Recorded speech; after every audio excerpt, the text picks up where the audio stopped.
Hey there, welcome back. I'm Jake Howe from Business Travel Management and you're watching another episode of our weekly news update. In this episode we're going to discuss Qantas, Cathay Pacific and Singapore Airlines, the recent ACTE Education Conference that I attended in Sydney, and a little bit about Etihad. So stay tuned in to see all the details.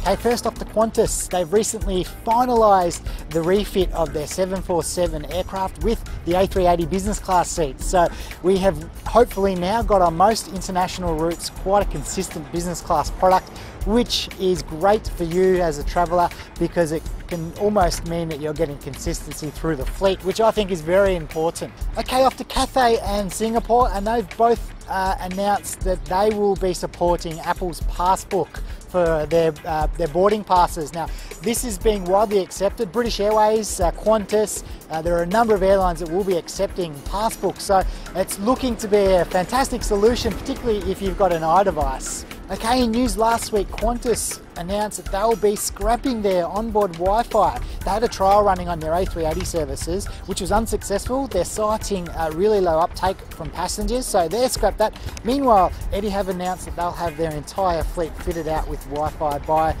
2014, so that's great news if you want to be connected to the world. Etihad service Australians very well. They've got a fantastic network into Europe in particular. So if you want Wi-Fi on board and to be able to work while you're on the aircraft, look at Etihad. Personally, I think it's a great chance when you hop on an aircraft to disconnect from the world for a while, grab a good book or potentially watch a few movies. I think that's a good option also. So each to their own, but you've got the choice now if you do want to stay connected.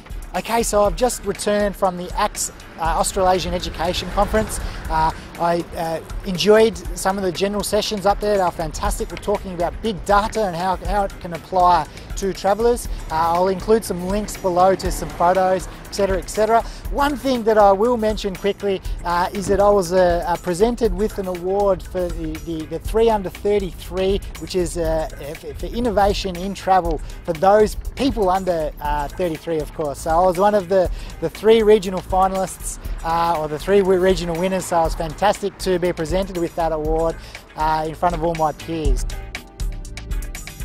Okay, that's it for another episode. Thanks very much for tuning in. If you've got any queries at all, just comment below this video. I will respond, or you can just email me here. Otherwise, respond to the email I've sent you. Of course, I read all emails. I check Facebook. I read the comments below, so you'll know if you leave any feedback at all. I'll respond personally to that. Hey, until next week, enjoy. We've got some good weather here in Melbourne, and hopefully you have an enjoyable next 7 days or so.